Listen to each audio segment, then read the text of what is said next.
guys? Welcome back to the show. It's good to be with you this week. This week I have a really fun conversation with Johnny Mack from the Soulful Hunter Podcast. He's an awesome dude. He lives out on the West Coast. He also has a show on Carbon TV called Soul Seekers. And his whole thing is conservation through mentorship and bringing new hunters in. He's an adult onset hunter. Which means, he started hunting as an adult. So he's kind of got a unique perspective on hunting compared to some of us that have been, kind of doing it since we were kids. And just a really passionate, well-spoken, fun to talk to guy. So we have a great conversation. We get pretty deep into spirituality in this one. So it's really good, really deep conversation.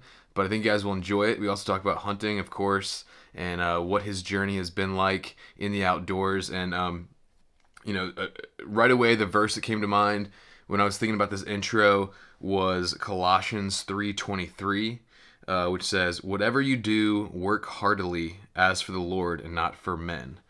And so there's another verse somewhere, I think it says, like, whatever you do, do it to the glory of God.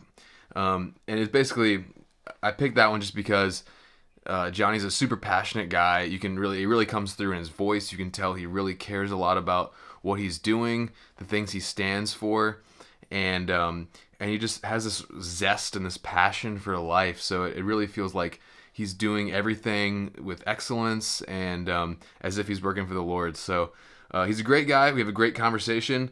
Again, this is another video podcast, so if you're listening and you want to watch our conversation, head over to YouTube, search my name, Hunter McWaters, and please subscribe to the channel. Even if you're not into the video podcasts, it helps me out big time if you can subscribe to the channel.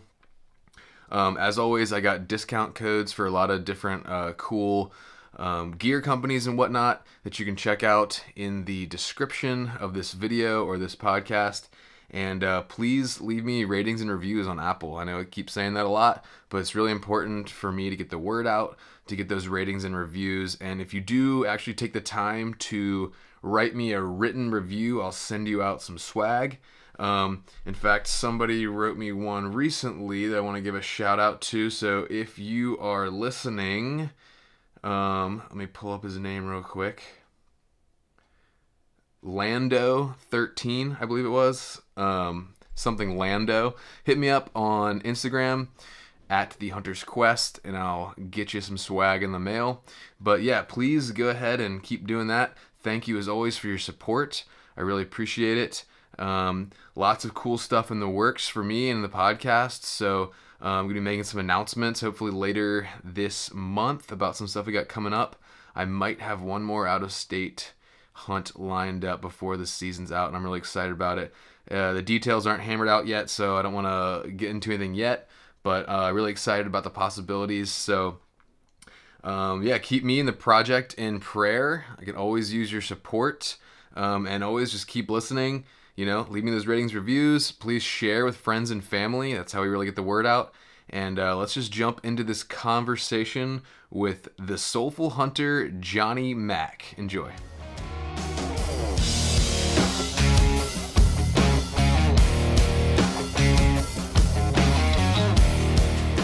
All right, so I'm excited today. I'm with my guest, Johnny Mack, the Soulful Hunter. What's up, brother?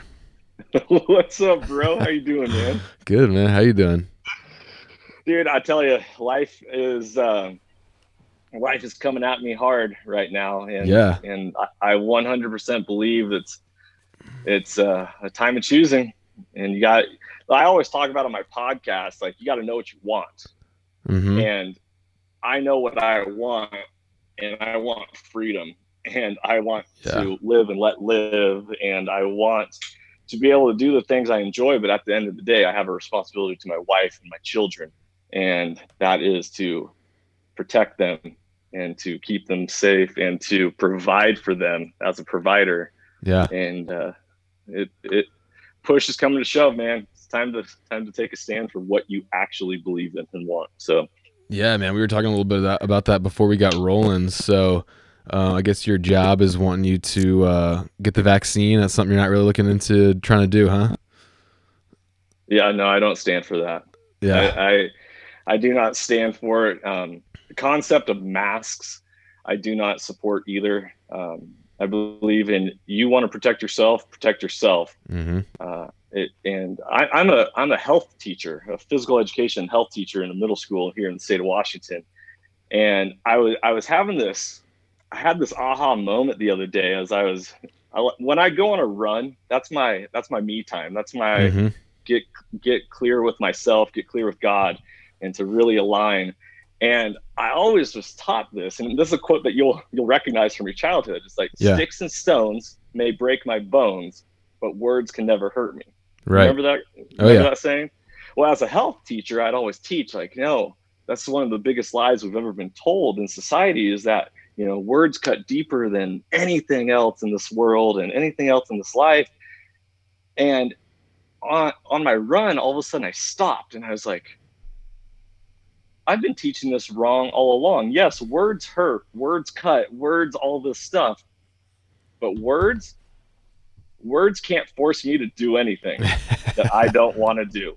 Yeah. And all of a sudden I was like, oh, sticks and stones may break my bones, but words can never hurt me. We have the freedom and a free will to choose what we want, and we never do anything outside of our will. And if we don't want something, then we don't do it. The issue then becomes is, if you do not know where you stand, it's time. And this is a hunting podcast, obviously, so it's like, you need to know how to stand for hunting, be an advocate for hunting, be an ambassador for hunting. But hunting is just the tip of the iceberg, because when you take a stand for something, Abraham Lincoln, our great president, he said, if you don't stand for something, you'll fall for anything. And this is a time of choosing, for people to choose what they want to stand for. And I was just on social media yesterday looking at different things. I support hunting. I support freedom. I support providing. I do not support agendas. And I don't agree with this infrastructure bill that President Biden's pushing and these corrupt legislators are pushing. And yet I see, because there's some money in there tied to public lands and wildlife, that some wildlife conservation, I'm putting that in quotations, conservation organizations are supporting just because they get a little bit of flavor. Yeah. And it's like, well, we got to play the long game. This is the whole problem with like fast food in America, instant gratification. Everyone wants something now. Well, conservation is the long haul. Yeah. Conservation is having foresight, thinking about, well, how does this thing play out year after year after year after generation after generation? Yeah. Because precedent gets set in the legal system, and it's really hard to bounce back from when precedent is set. And so, little opening for everybody. How you doing? Thanks for listening. No, man, I'm right there with you, dude. Like, it's a topic that I have intentionally avoided on the podcast and on social media and stuff, just because I don't want to, whatever. I just didn't want to wade into it. But I'm right there with you, man. Like, I was the dude walking into Walmart in the height of the pandemic, no mask on. Sir, do you have a mask? No. And just keep walking. And I saw a lot of believers that, and I'm not condemning anyone who wore a mask or wears a mask or whatever. That's between you and God or whatever. For me, it was like, because I believe in divine healing, and like, how can I say, by his stripes I'm healed and I have faith in God, yet I'm really looking to a mask and a vaccine or whatever to protect me. And I just didn't want to buy into the fear and the hype, and so I couldn't do the mask thing either, man. And just the fact that like they're telling me to do it, I'm just like, no. Yeah. Well, it says in the Bible that God did not give us a spirit of fear, but a love, power, and a sound mind. Right. And so if he didn't give us a spirit of fear and we are fearful, where is it coming from? The enemy. Because it ain't coming from God. And then therefore, if we're comforting ourselves with things to make us, and I use quotes, feel better. It's all about feelings. Oh, that, you know, and all of a sudden it's like, oh, okay, that made me feel better. That made me feel better.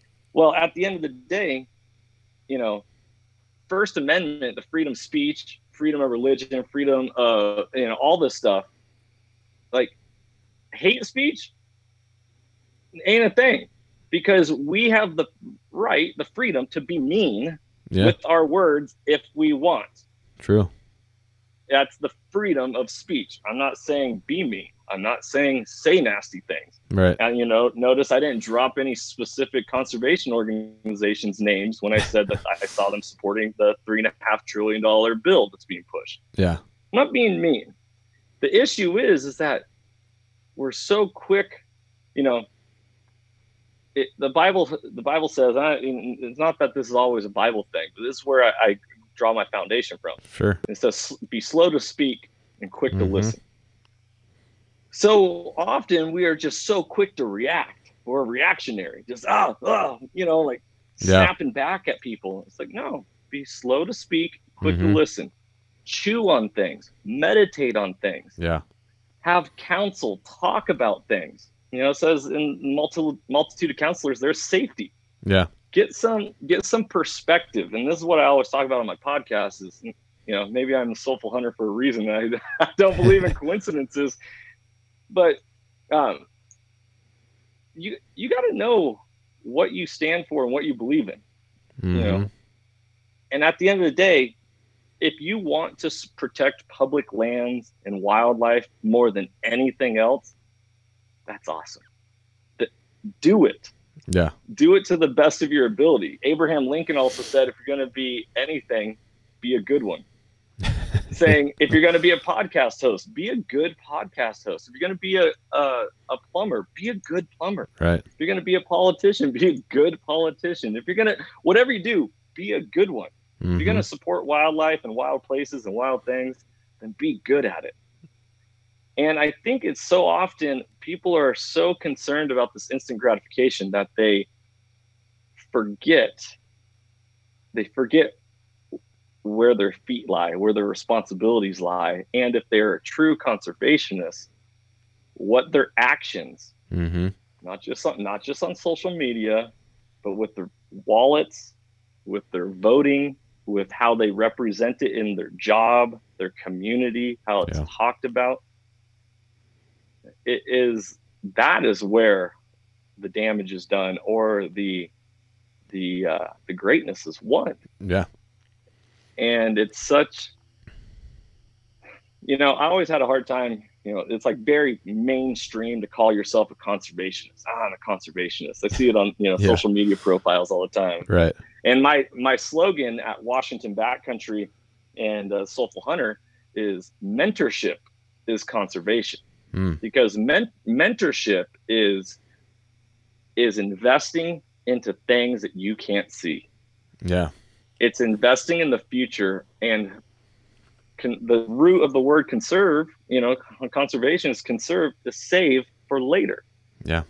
And we save for later by investing in people's lives to get them involved so that they actually care. No one spends money on things they don't care about. Exactly. Yeah. They only spend money on things that they think there is value. They're worth saving. Yeah. And so how do we put value?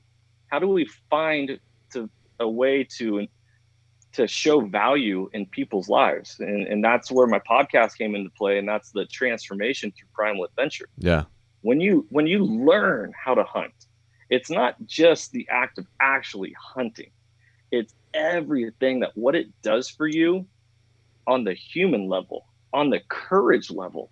You know, courage is the first known quality of men, and yet people don't flex it. We're so worried about being liked or being not liked rather than being who we are and what we're meant to be. And to, you know, you hear calling upon your soul, answer it. For me, I always wanted to be a hunter. I wanted to hunt since the very beginning. Yeah. And I wasn't raised in a household that hunted. No one ever asked me, hey, can I take you hunting? Would you like to learn how to hunt? My father, who I do not speak to anymore, he is not a man that I respect, nor he left me with some good stuff. Yeah. And left me with a lot of bad stuff at the same time. But one of the things that he did not do is he never taught me gun safety. Never taught me any of that. So it's more than just like this whole concept of like hunting. It's everything. Gun safety. You know, I go through that process and learning firearms and weapons and all this stuff. Yeah. And then all of a sudden now knowing how to apply them and how to find animals in the woods and how to build your own foundation of what it means to be able to provide for you as a human, as a family, a husband, father, parent, whatever. Well, that is what that's the power of it. Let me jump in right there, because I want to ask you more just about your story. Like tell me a little bit, who is Johnny Mack? What's your story? I know you're an adult onset hunter, but go back a little bit and walk me through just a little bit of your background, your childhood, and how you came to be who you are now. Yeah, great question. So those of you who I don't know, do you do an intro on your show? I don't remember at this time. I do, but not like super in depth. So okay, so all you listeners out there, first off, I just want to say thank you for listening. Thank you for tuning in to this podcast. Thank you for supporting Hunter and his quest and everything that goes with that, because it is very fun and fulfilling to record these podcasts. And at the same time, it's also our way of just sharing what we love with the world. So thanks for listening to that. Currently, my name's Johnny Mack. I'm the host of the Soulful Hunter Podcast. I am the founder of an organization called Washington Backcountry, where we stand behind the belief that mentorship is conservation and that hunting has the power to transform lives through primal adventure. I am a husband to a beautiful wife, and my wife just got diagnosed with lupus this summer, and that's something that's one of the storms that we're facing. I'm wearing the shirt called Face the Storm. Nice. It's American buffalo runs into the storm. It doesn't run away from it. Yeah. And so on top of that, I'm a husband to my beautiful wife and a father to 3 young, beautiful boys. Nice. Carter, Cannon, and Case. 3 boys. Got your hands full, man. 6, 4, and 2. It is a full house. I, as a job, currently a profession, I am a middle school physical education and health teacher. And I've been doing that for, 15, 16 years. Never actually wanted to get into teaching. And I think this is part of my story.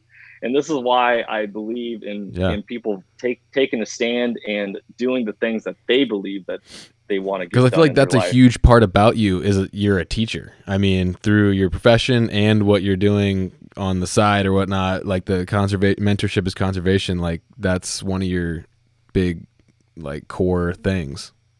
Yeah, I've always ran from this idea that I'm a teacher, and I think it just kind of goes before me wherever I go. It's something.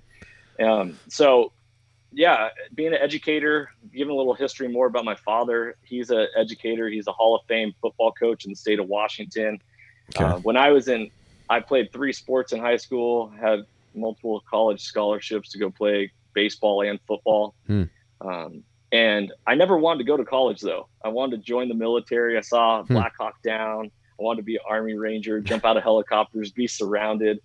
Always had this love of self-reliance, this idea of the Western cowboy lone on his horse, with the setting sun and sleeping on his blanket next to a campfire with his cowboy hat pulled down in front of his face. Man. That was what I wanted.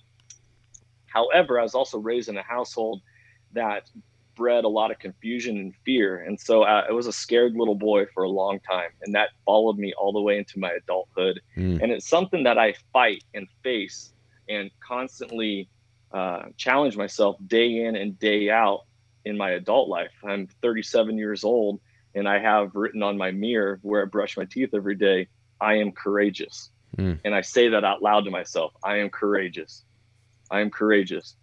And so, you know, my father, I followed his footsteps. I ended up turning down scholarships to play football at a university where he went to. And I was like his little mini legacy of following my father's footsteps and doing everything. I drove the same car as him. I currently work in the exact same school that he worked in. I coached football. I was going to be his legacy where he was the head coach and hand it down to me. And, you know, and that all sounds good, but that wasn't what I wanted. It wasn't what was on my heart. And so finally, when I took the leap of faith to learn how to hunt and teach myself, I realized, I went through the hunting regulations here in the state of Washington. I realized you can hunt black bear August 1st. And those of you who understand anything about school teaching and high school football and all that, is time off in the fall is extremely limited. And here school doesn't start until around Labor Day, and we get out super late in June.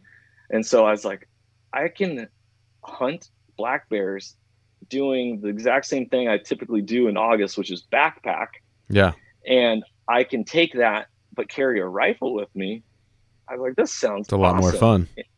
And I can spend a week doing it if I really wanted to, rather than, you know, just a weekend warrior status. Right. And so I set off hunting black bears.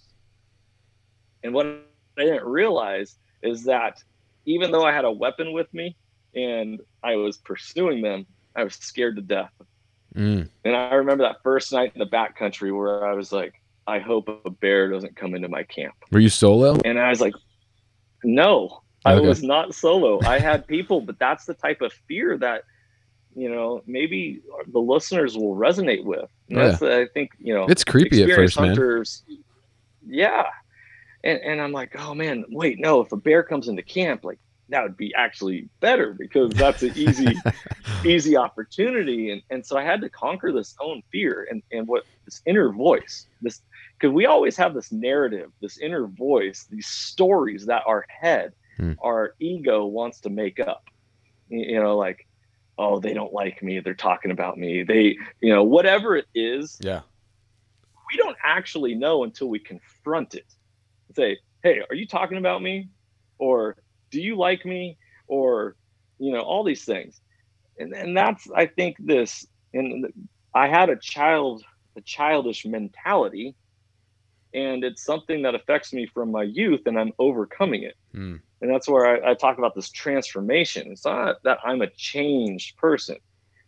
I am a better person because I've challenged myself. I put myself in uncomfortable positions, and I've challenged the core of who I am.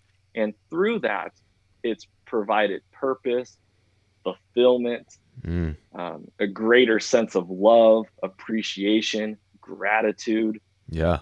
And so when I learned how hard it was to kill an animal, like if a grocery store is shut down and it relied on people having to kill their food, how many of us would go hungry? Yeah. And so that was the revelation for me. My eyes opened up. I came back home from the mountains and I was like, holy smokes, there are probably so many more people out there like me.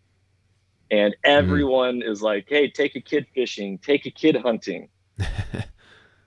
But I was a 30-year-old. I've only been hunting for well, really since I got my hunter safety, 7 years. This will be my 7th year. Nice. And I realized, like, dude, I'm now a parent of 3 children, and that legacy gets to be passed on to them. Whether they choose to hunt or not is beyond the point. Right. But they respect it. They understand the skill set. I'm like, how many other adults are out there just like me? And what it is just loving people, investing time into people. Because, you know, going back to the Bible, it's a greater love. There's no greater love than this, that a man lays down his life for another. Yep. Well, yeah, sacrificing your life by dying is a big deal.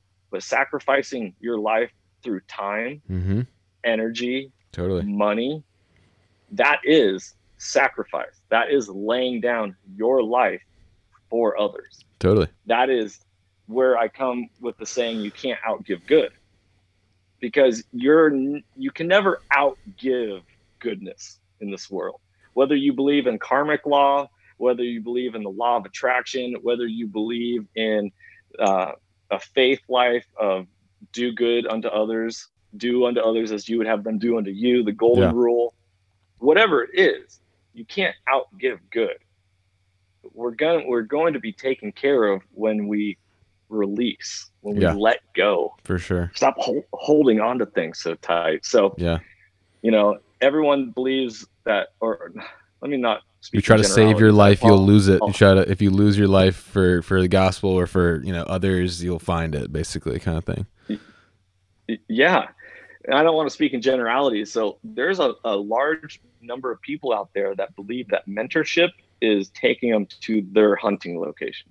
Yeah. Is providing them a spot. And it's not. And it can be. And you can mentor however you want. But a lot of it is, how bad do you actually care about the continuation of hunting? Because right now in the state of Oregon, the Oregon legislature is attacking hunting. Dude, it's they rough want out to there. do away with it. So where are our warriors that say you love hunting, that say you care? Where are you?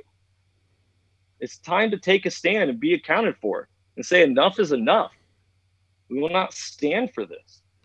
And it takes unity and it takes courage, and courage is courageous. And it's a lot easier for me to all of a sudden take a stand if I know you're going to stand right there with me. Right. And yet, being an educator, I see how this indoctrination of the educational system works, because they don't teach you really how the tax system works, what the Fed is, what the IRS is.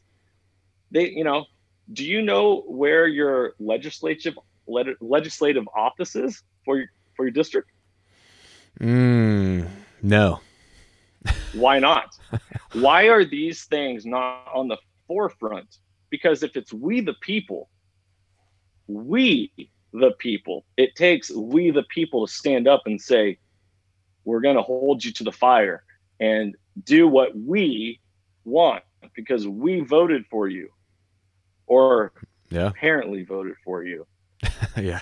And so here it is. And if the squeaky wheel gets the grease, then it's time for you to stop caring about what other people think about you and start being squeaky. So, yeah, 100%. Hunter, what else you got for me, brother? I don't want to take this podcast in any direction that no, man, prepared to go with or all that, but that's all good. I'm passionate about living, about thriving, about being free. And I believe that there's a lot of people that say it, but when push comes to shove, they're going to fall in line and not make a disturbance. So, yeah. All right. Mr. Johnny Mack, the Soulful Hunter. You mentioned something that I want to touch on back there, and I can see your passion. I can see your love. I can see your courage as a man. And you mentioned that was something that you struggled with, and how hunting has changed you. And it's different as a guy who I basically been hunting since I can remember, and there's been a rebirth when I kind of discovered backcountry hunting and stuff like that, but still it's different when you come into it as an adult. So you mentioned personal growth through challenge, and how hunting has been challenging physically, mentally, spiritually for you. And I think that's the only way we can grow is through challenge, and how you used to be this scared little boy, and now I see a man before me that doesn't seem scared at all. So I'm going to turn your favorite question back on you. What has hunting done for you? It's given me hope. It's provided a life of... But how? Like how like somebody who's like listening to this that maybe isn't a hunter, doesn't quite understand or something, they're like, how can getting dressed up in camo and grabbing a gun and going out and shooting a bear change your life? Like, like what, how? It rocked me to the core of my existence. Wow. See, we don't know what we don't know, right? Ignorance is bliss. Well, we have blinders on our eyes, and a lot of us as humans only see like 5 feet in front of us. Mm-hmm. You ever seen the movie Ferris Bueller's Day Off? Oh yeah. Okay, so when Cameron is at the art museum and they're looking at the paintings and he's standing really close to the picture and all he sees is dots. All he sees is dots. Right. But then you take a step back and you see this beautiful picture. Yeah. In a metaphor, that is what hunting has done for me. Mm. It allowed me to see the picture on a grander scale, because it's not just about the killing of a life or the taking of a life. It's not just about the providing for my family and myself. It sharpens your senses. It teaches you how to be more aware and more cautious when you need to, and yet more aggressive when you need to. Yeah. And there's lessons constantly to be learned. And it is 100% an application for life. Totally. You are never going to be a successful hunter if you hunt by checking in and checking out. Think about hunting as like a 9 to 5, right? I'm going to go hit the time clock. I'm going to spend my hours of field, and then I'm going to check out and I'm going to go home. See, I think hunting returns a certain level of grit to humanity. Mm. And I do specifically believe that, like, this concept of backcountry hunting, when you can't just go back to your car. I mean, you always can, but like, you can't just give up on your hunt unless you want to give up on your hunt. Yeah. So at what point are we willing to sacrifice? At what point are we willing to pursue whatever it is that we want? And that is what hunting has taught me, is that if I want something bad enough, I got to be willing to go out and get it myself. Yeah. Nothing's going to be a handout. Nothing is going to be, we always joke as hunters, like, oh man, hey, tie that one to a tree for me.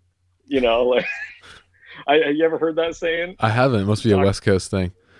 Must be a West Coast thing, where, like, guy goes out scouting, or, a buddy sends you a picture of a buck or whatever. And you're like, oh, okay, tie that to a tree for me so that I'll go get it when I go. Got you. Okay. And this concept is like, no one's tying animals to the trees. Like, you have to go and go and go. And, the 10,000 hour rule by Malcolm Gladwell. Are you familiar with that? Like mastery? He says it takes 10,000 hours of doing something to reach a level of mastery at whatever topic you are doing. Yeah. So for those of you who are new hunters, a lot of you are like, I'm going to go out this weekend for deer. Oh, I didn't see a deer. I didn't get a deer. And then you wait a whole nother calendar year until a weekend for you to go out and get deer, or whatever it is. And It's this idea of like, well, if you really want to get good at something, it takes time. It takes effort. It takes energy. And that not just for hunting, that goes for your job, for being a good husband, for being a good parent, for being a good whatever. It takes effort and energy. And that is the transformation. That is what hunting has done for me, is all of a sudden life no longer was instant gratification. And it was a realization, an aha moment of, wow, I've been living my life with my nose inches away from this painting that's beautiful, and my eyes have been only at my feet this entire time. Yeah. And look at this wonderful world that we've been given and blessed, and the opportunities in which we have, that we can do whatever we want. Seize the day, carpe diem. I mean, let's go, baby. Yeah. Let's go. This world is waiting for you. Yeah. And it took the courage to get out of my comfort zone into the unknown, where my life has been radically transformed. And it's not just me now. It is the people who I've been able to bring into hunting. It's my wife. It's my children. And I mentioned my wife just got diagnosed with lupus.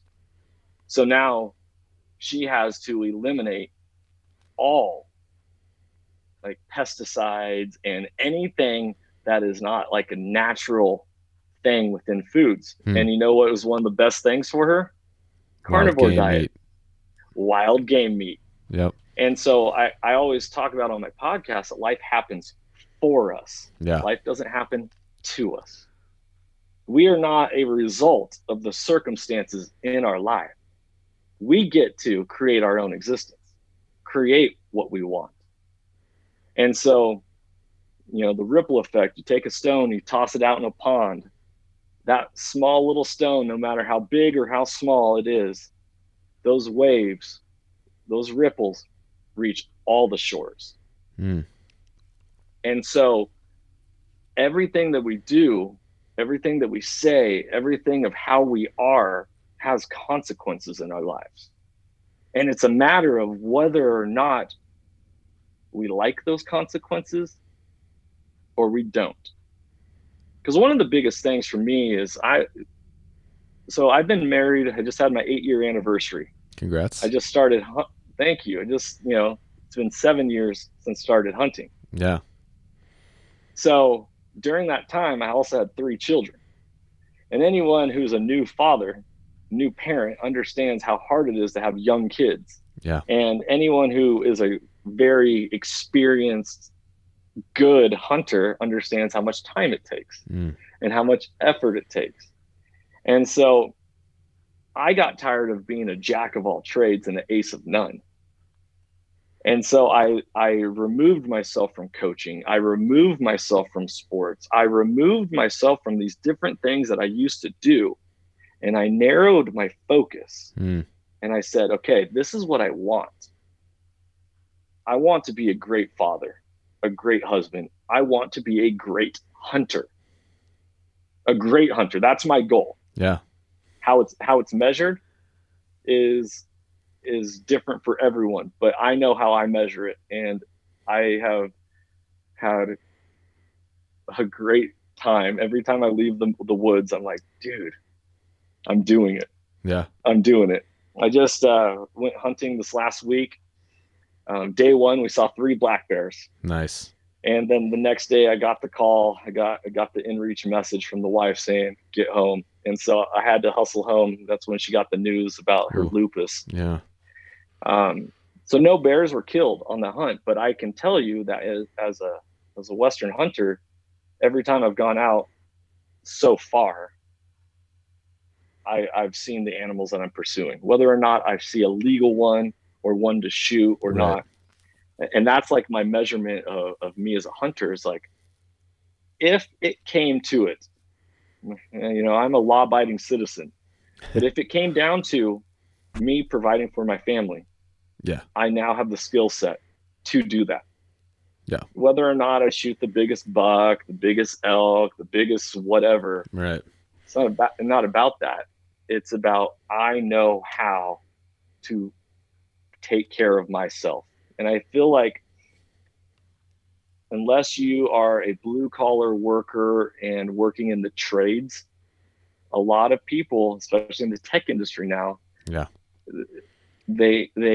I would imagine, I'm drawing a conclusion, a story in my head, that this concept of self-reliance has been lost. Yeah. Like if the internet went away tomorrow, a lot of people would be done. Yeah, absolutely. Absolutely. You know, hey, Siri this, hey, Alexa this, hey, you know, yeah. Well, how can you go outside and take a look at the sky and look at the clouds and look at the leaves and tell me what the weather's going to be like tomorrow? Yeah. Can you sense a shift in the wind? all these different things that have just been lost because we are living a concrete jungle life, an instant gratification of okay, I watch football on Sundays with my friends. I go to work 9 to 5. I go to the gym. Maybe I go to the bar. I have maybe 2 beers a night, but I'm going to watch my Netflix and I'm going to do this. And then the weekend comes, I might go to a barbecue or I might sleep in. And it's just this cycle of, I call it death. I mean, unless you're doing something that is causing you to feel alive, feel like, whoa, where are people getting that in their life? Yeah. And I believe hunting has that power to provide that for people. And maybe it's not the back 40 hunting. Maybe it's not the go to the tree stand and just sit there all day and scroll your phone until a buck walks by. I've never experienced that, so I can't speak to it. Right. But I know what it's like to get into the mountains. Yeah. And I know what it's like to go to the wilderness. You know, Native Americans for centuries went on vision quests. Mm-hmm. They left their homes. They left the comfort of society, and they left and went on a journey to find themselves, to find their soul, to find their purpose. Jesus in the Bible went to the wilderness. Mm-hmm. All these people, all these great things have always come from people journeying and going to a place of discomfort. And out of that discomfort grew some of the most amazing, glorious, beautiful, world and life-changing things that humanity has ever experienced. Yeah. But if we live in this protected bubble of resistance, I'm not a fan of resistance, then you're never going to grow. As a physical education teacher, I know that muscles naturally react to exercise. Mm-hmm. You have atrophy, which is if you don't use it, you lose it. Your muscles will naturally shrink down. Yeah. And then you have hypertrophy, meaning if you use it, your muscles will naturally grow bigger and bigger to a point of homeostasis, right? For your job. That's like how our bodies are built. We respond to our environment. Sure. And so this concept, and I always talk about this on my podcast, I hate the word grind. Life is not a grind. We're not grinding it out. And yes, the literal aspect of grinding is to put something against resistance or put something against, another object to sharpen it. So yes, we are sharpening ourselves. We are meant to sharpen ourselves, but it's also about how you view it, right? Totally. Like if I view it as something negative, if life is a grind, work's a grind, my relationship's a grind, my marriage is a grind, then we're going to have everything is added with a sense of negative connotation. And I don't know words about have power, man. Words have power, and I am not a fan of spending time with a bunch of Eeyores. No, it's the worst. How you doing? Oh, horrible. Well, I don't know. Okay. Like, no, man, it's a great day to be alive. Yeah. It is a great day to be alive. Every moment, every day is an opportunity. It's an opportunity to create the life that you want. And it doesn't happen overnight. It doesn't, right. These things take time. You don't build a house in a day, So if we, and that goes back to like the 5 feet in front of our feet. If we're only looking at the now, we're only gonna get the now. But if you set a goal and you're like, okay, this is what I want, then you know where to go. And all you hunters out there, imagine if you were trying to sight in your rifle and someone said, okay, there's 100 yards, shoot. And you're like, well, where's the target? They're like, no, that's 100 yards, just go shoot it. You're like, yeah, but I need a target to know where I'm hitting. That is the whole concept of identifying what you want, what you stand for, what you believe in. Is if you can't set a target, a goal, or whatever it is in front of you, you're going to be lost. You're going to be, going by the wayside, because life comes and life goes. It's easy to walk in a circle if you're only staring at your feet. Yeah, totally, man. So these are some of the things in which, like, hunting has transformed my life. Yeah. That's amazing. Because it gave me foresight. It provided me the opportunity to take my eyes off myself and start putting it out there in the world. Nice, man. And identify what I want to become, who I want to be, what I want to do. Yeah. Yeah, that's so good, man. And for me too, it's such a confidence builder of, like, it's like you said, on that first hunt, you were scared, like, is a bear gonna come into, and then you get out of that first hunt, that first backcountry experience, and, like, like for me, it was like a couple mountains that I'm like, are we really going up there, like, for real? And my partner's like, yeah, come on, let's go. And then afterwards, just like, wow, like, I did that, and I did more, and I can do that, and I'm capable of doing these amazing things, because if you're willing to work hard enough. So that was huge for me. But I know you're a man of faith, and that's something I think about a lot, and is kind of one of the themes of this podcast. And so I'm not sure where in your journey you got saved, but did you see any correlation in spiritual growth, or a deeper spiritual awareness, or anything come along with that transition as from becoming a hunter? Yeah, that's a great question. I was raised mainstream Christianity. Okay. I had a mom. So my mother comes from a family that's Jewish. Okay. And my dad comes from a family that's Catholic. Oh, okay. And the two greatest guilt-driven societies right there meeting under one roof. And so my mom did an amazing job of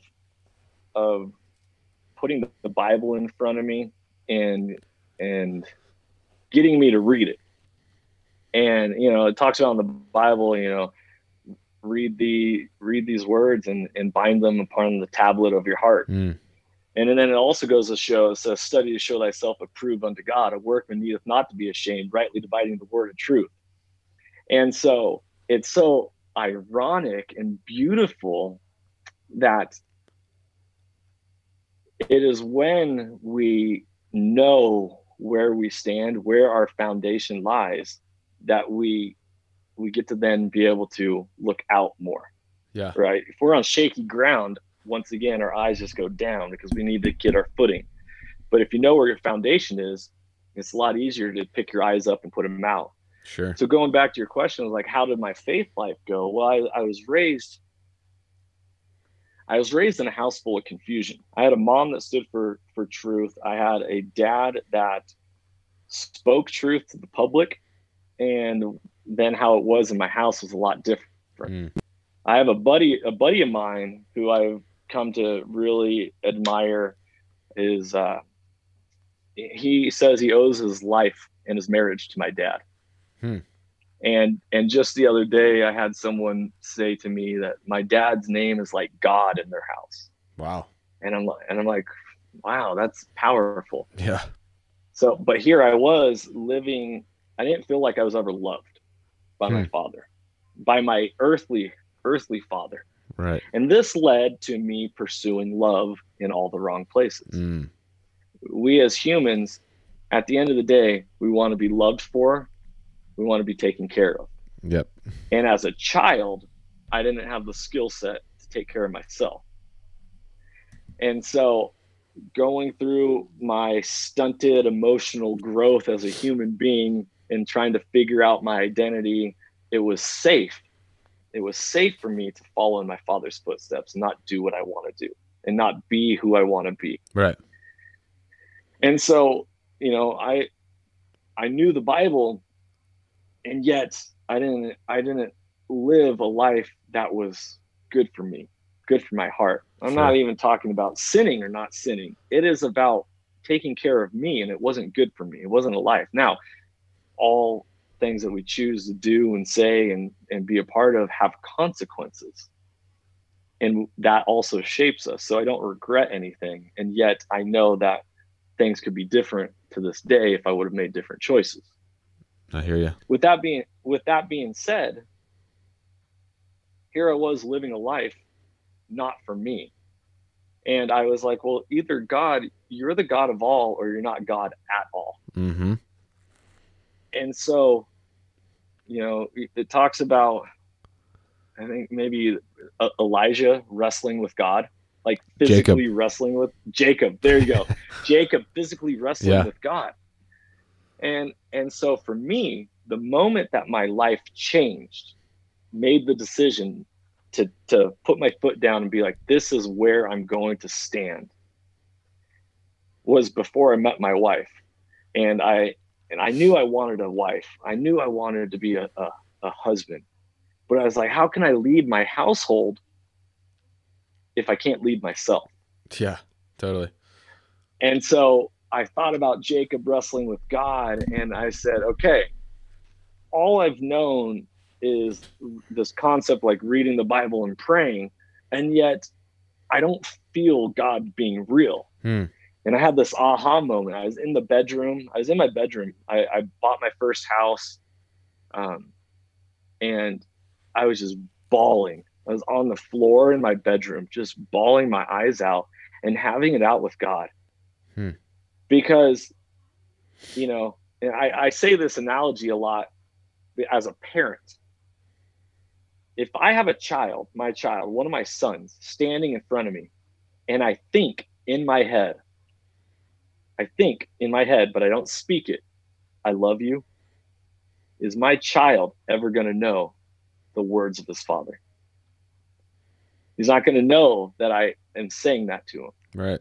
And so I was like, okay, then I need to change how I'm thinking, because I want to feel the love of God. I also want to exude the love of God. Yeah. And so from that moment, that was 2012. 2012, my life got transformed. And I started praying out loud to God like he was a real person standing in front of me. Yeah. And I started reading the Bible out loud like it is meant to be, because, it says his word never goes void. Yeah. Word, spoken word, written word, not thoughts. My thoughts never go void. No, it's my words never go void. Yeah. And so what I took was this inner voice and all the struggles that was in my head, and I put it out there, and I said, okay, I'm speaking it. It's real. Here it is. I'm addressing it. Either be the God of all, or you're not God at all. And instantly, like this, I don't believe in coincidences. I was coaching middle school, 8th grade boys basketball at the time. Yeah. And I was a wildlife leader, which is the middle school version of Young Life. Yeah. Here in the state of Washington. And I had a couple parents from my basketball team come up to me, and they're like, hey, would you do a Bible study for our kids? And this goes back to the courage thing. It's like, oh, I always, I love God, but I am a sinner. And I use the word but because that's how I felt. Right. It's like, I love God and I'm a sinner and I'm saved by grace. Not I'm a sinner, but I'm saved by grace. And so these words have meaning. And I was like, okay, well, if I really want to put my rubber where the road is, it's time to give it a shot. And so I was scared to death. And I was like, well, there's no better way to hold myself accountable than to lead other people. And so I would do Bible studies with these 14-year-old boys, 8th graders, at their parents' houses, hanging out with them. And I would take them through the scripture, and I'd go through all this stuff. And then that was when my life really took hold. Nice. And I met my wife right after that, literally right after that. First date, met her, fell in love with her, bought the ring 2 weeks later. We were married in under 5 months. I got a similar story with my wife too. It was 6 months for us. Beautiful. Yeah. That's so beautiful. And so that is this journey, is that the minute that we inaction is action. Yeah. Not saying something is saying something. Yeah. Not doing something is doing something. And so the minute that I chose to take action, whether it's by speaking out loud, by physically doing something, or putting something into motion, that is when everything changed for me. Well, has like becoming a hunter and getting closer to nature changed your relationship with God at all? It's increased my gratitude. Okay. Yeah. It is, yes. The mountains, the outdoors is my church. I haven't actually attended a physical church building in over 2 years. I don't like the way mainstream Christian narrative is going. Yeah. You know, this brings us back to the beginning of the podcast, not to go so political, but this is how I feel everything is actually intertwined. Yeah. And they say, love your neighbor. In order to love your neighbor, take the shot, take the jab. And what I've learned in my journey is that it's so much easier to love others when you love yourself first. Mm-hmm. Totally. Ultimately, Jesus sacrificed himself on the cross for us. Therefore, yes, to live as Christ and to die as gain. And with that being said, love doesn't mean crossing our will for other people. And so when it comes to that, is just God and the wild and the mountains has taught me that if I don't take care of myself, I can't actually love other people. Totally. You go on an airline, they say, in when the oxygen mask drop from the ceiling, make sure to what? Put your mask on first. Yourself before you put it on anyone else. And so hunting taught me how to take care of myself. It taught me how to take care of myself so that I can take care of others. You're putting your mask on out there in the mountains. Not that mask though. Yep. Totally. No, that's good, man. And along the same lines of that too, and we mentioned before, like, words have power, and this is something I've challenged guests with before, but you said earlier, you're a sinner saved by grace, which is true, but I would also challenge you to not call yourself a sinner, to say you were a sinner and now you're a new creation. Hey, you don't have to challenge me on that. I love that. We are a new creation. Absolutely. Yeah, the old is dead and the new has come. That's right. Amen, dude. Thank you for seeing that, and that right there, Hunter, and all you listeners, that's accountability. Mm-hmm. And the thing is, and not too prideful to admit where I misspoke. Yeah. And that is the accountability of one brother to another. Sure. Is to say, hey, whoa. Yeah. Let's be careful what we say. A lot of mainstream Christianity, and like I've said this before too, but just to reiterate, like the tradition I grew up in, it was so pounded into our head: you're a sinner, you're a sinner, you're a sinner, you're not worthy. Your heart is evil, blah blah blah blah, which is a lot of stuff that was said in the old covenant. But and yes, you were, but once we were saved, like I said, we're new creations. But I got to the place where I was told so much that I was a sinner that I just believed it, and that's what I became. Because that's what I was told, that's what I said, that's how I thought. And, like I said, words have power. And so if I'm sitting here thinking I'm a sinner, I'm a sinner, I'm a sinner, and saying it all day, chances are you might be one. And so that's how I just like to look at it. Not saying I'm perfect, not saying I don't sin, because I do, and we all do. But, in Christ, like you said, we are new creations. And yeah, we get off track, and then we just correct it and get back on, and we're children of God. Yeah, all have sinned and fallen short of the glory of God. Absolutely. Right? And I took that way out in left field. I mean, I wandered far, man. So, but I love what you said, because what you said is like, I'm a sinner, I'm a sinner, I'm a sinner, I'm a sinner. Well, if we believe that we're sinners, then it means that we're not worthy of God's love. Yeah. And if we're not worthy of God's love, then that means we're not lovable. And if we're not lovable, then that means we're not worth investing into. And if we're not worth investing into, that means that everything that we do, everything that we say, everyone that we're going to spend time with is also not worth investing into. Yeah. Because if they're investing into someone who's not investing, like, yeah, it is the perpetuation of a cycle of, I'll just say, sin. Yeah. For lack of a better word right there is. And that's the place I got to, where I literally got to this place where I believed anything that I wanted to do must be wrong or not from God, just because I want to do it. And I thought, like, oh, you know, if I'm going to serve God, it's got to be, you know, he's got to send me somewhere that I'm just kicking and screaming and hating that I have to go there, you know? But no, like, God's a good father. He wants us to live life to the fullest. He wants us to enjoy these things, to go out the mountains, to hunt, to live fulfilled, awesome, fun lives. Like you said, life happens for us.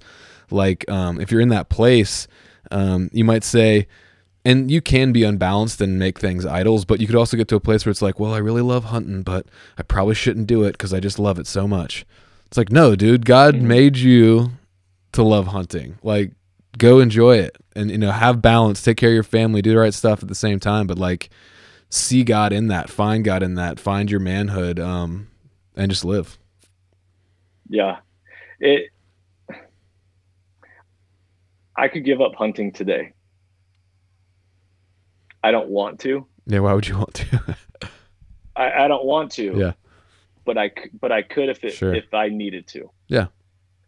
It's never going to be in front of my wife or in front of my children, or, you know, and yet it's a tool in my tool belt that I get to call upon when need be. Your oxygen mask. And yeah, absolutely. And so I feel like you putting yourself out there on a podcast, me putting myself out there on a podcast, all this, there are no coincidences. This life is happening for us, and it is the actions and the words in which we're taking right now in this conversation that are going to resonate with us. Like, I'm going to leave this conversation, I'm going to be thinking a lot about, okay, how am I showing up in the world? What am I saying? Yeah. Because I'm worthy of being loved. Totally. My wife is worthy of being loved. My children's worthy of being loved.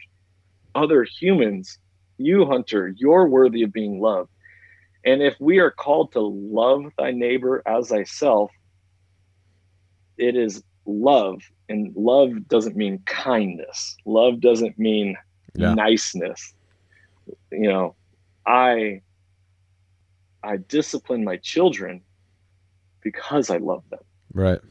You know, it says spare spareth the rod, spoileth the child. And I don't mean hitting children. Right. I've never spanked my children one time. I don't believe in it. With that being said, going back to the book of Psalms, it says, yea, though I walk through the valley of the shadow of death, I will fear no evil, for thy rod and thy staff comfort me. So that means the shepherd has a rod and a staff. Well, one is to direct traffic, and one is to beat down the enemy, beat down the wolves, beat down. And so spareth the rod, spoileth the child, to me, is not the beating. It's the direction. It's the correction. Yeah. And so for me as a father, and for me as a way for me to love humanity, is for me to not withhold what I believe and what I say. And people can take it or leave it, love it or hate it. This is how it is. And the only one that I'm accountable to is my Heavenly Father, God the Father. And then I have accountability to my wife and my children as well. Totally. This is good stuff. Hunter, I really appreciate it, brother. Yeah, man. My hunting podcast is starting to go more soulful, and it's actually going to be more main topics as of late. You familiar with Greg Anderson? He's a Seattle police officer that got fired for taking a stand and speaking up last year. No, not I do not follow the news very closely, man, because I just get so much negativity from it. I just quit. Yeah. He lives by me, and I ran into him at a pet store. I'm going to have him on the podcast. Oh, nice, man. Go ahead. Oh, sorry. No, it's okay. I was just going to say, like, I want to start talking about stuff like that. Yeah. Because hunting is awesome, but hunting is not going to be there if we don't actually take a stand on the stuff that's currently happening. Yeah, especially out in the left coast, man. Stuff's scary out there, dude. Yeah. But so yeah, man, this has been like a really good conversation. I love digging into this stuff with you. I feel like we're kindred spirits a little bit. But I do want to ask, kind of changing subject a little bit. I do want to hear a little bit about your Soul Seekers TV show. I saw your Soul Seeker film, the one that was in the Badlands, and so I have a film background. I worked for. Have you heard of the 700 Club? Pat Robertson. Yeah. Okay, I was a producer and a camera operator for that for 7 years.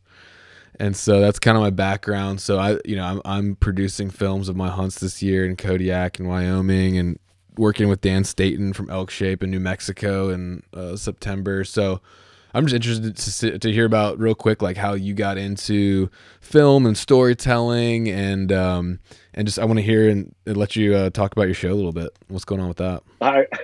I really appreciate it. Sometimes I forget that's going on.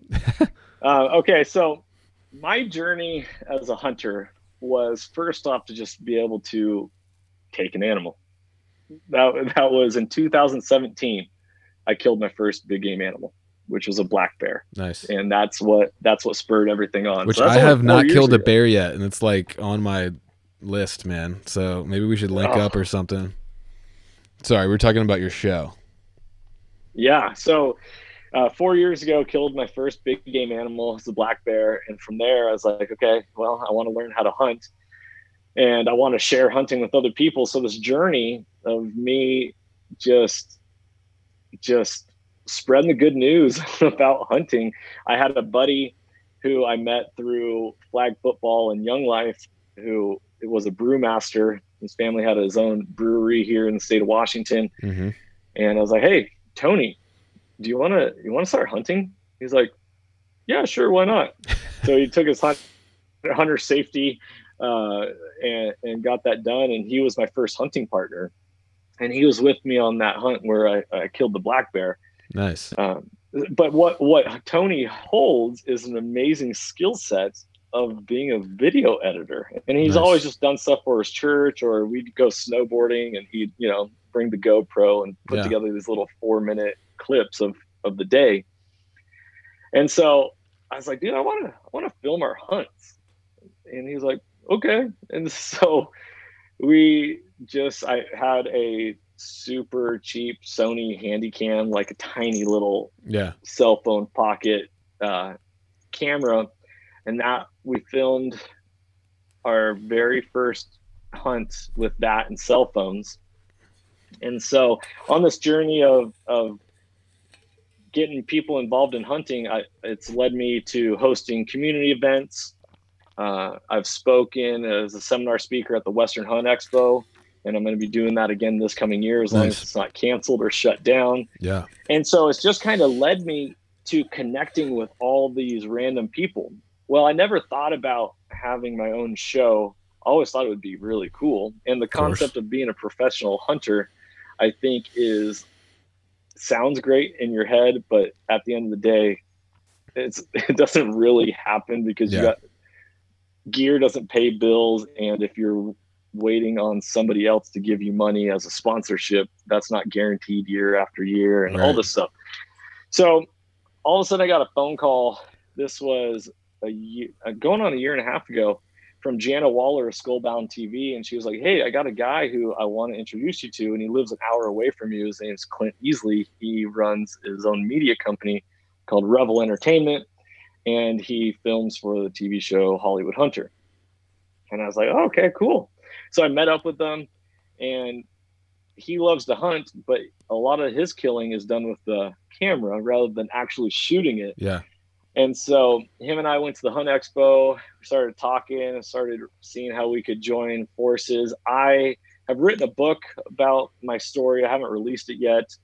And podcasting and YouTube and just these different things to like share the message. And I was like, well, how can we share a message even more and through video content? And so we were on a spring bear hunt last year, and that's what the Soul Seeker Badlands film was all about. And on that hunt, I was like, hey, how can we make a show to spread the message? It's all message driven of mentorship is conservation, because I don't claim to be that good of a hunter yet. And neither do the guys that I surround myself with. So how do we make a show that's entertaining and worth watching, regardless of having a kill shot or regardless of like actually seeing animals? Because you can't ever guarantee that, because we're not paying for guided hunts or different things like that, which I'm not opposed to. That's just not where I'm at right now. And so we just set off and said, okay, we're going to start filming our hunts. And Tony, who is an electrician now by trade, does all our editing. Nice. And everything is in-house between Clint filming, Tony editing, me hosting and doing voiceover. And then, my dad always said girls are like tomatoes, and where one tomato is, you got to follow the vine. And I feel like I take that and I apply it to this world. It's like, well, you're only a phone call away from getting in contact with any single person that you really want. Yeah. And so when I became friends with Jana Waller, her best friend is Jules McQueen, and Jules McQueen is the president of Carbon TV. And all of a sudden I called Jules McQueen one day and I was like, hey, how do you get a show on Carbon? And she was like, you want a show? You got one. And I was like, really? She's like, yes. And so I didn't, thankfully didn't have to go through the protocol of creating all these pilot episodes and then getting them approved.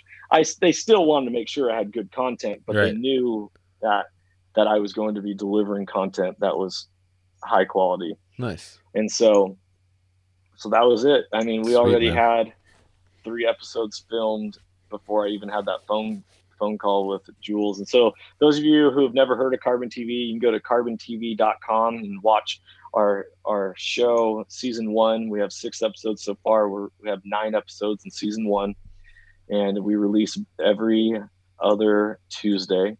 Awesome. And the show is called Soul Seekers, and it's all about seeking after the souls of others to get them involved, seeking after the souls of animals, and seeking after our own soul out in the wild, because there's so much to be revealed to us when we set off into the wild. Nice, man. And so we're starting to film season 2, and I don't know, man. At the end of the day, it's just another way to share a mission, a message. It's not about fame. I could care less about my name being attached to anything other than I believe that mentorship is conservation, and I believe that everyone should be getting on board with this. Nice, man. Well, that's awesome. Where else can people find your stuff if they want to hear more from the Soulful Hunter? Oh, I really appreciate that. So Soul Seekers, the show, you can go to carbontv.com and watch for free, or you can download the app, Carbon TV on Android or iOS. Yeah. It's on Roku, Google Chrome or Google Cast, Fire Stick. It's not on Apple TV, which I think is super lame. But if you have Apple TV, you can AirPlay it from your phone to your TV. You go to soulfulhunter.com is the landing page for my podcast, or wabackcountry.com is the landing page for Washington Backcountry. Different landing pages, all the same network. The podcast is everywhere you can find a podcast. Nice. I do release my podcast audio only on YouTube as well. And if you search up Washington Backcountry's YouTube channel, everything's on there. Cool. And we are going to be dropping all of season 1 of Soul Seekers on YouTube, but that's not going to be till November. Cool, man. So if you want to be up to date with the show, go ahead and head over to Carbon TV. Yeah, awesome, dude. Well, it's been really fun getting to catch up with you, learn a little bit more. I feel like we could talk for hours, but I know stuff's going on, so I appreciate your time, brother. It's good catching up with you. Hey, absolute honor talking with you. I look forward to many conversations. I gotta get you on my podcast as well, bro. Yeah, I'd love to. Anytime, brother. I love it. Well, thanks for having me on, Hunter. Yeah, man. Yeah, let's stay in touch. Talk soon. All right, see you.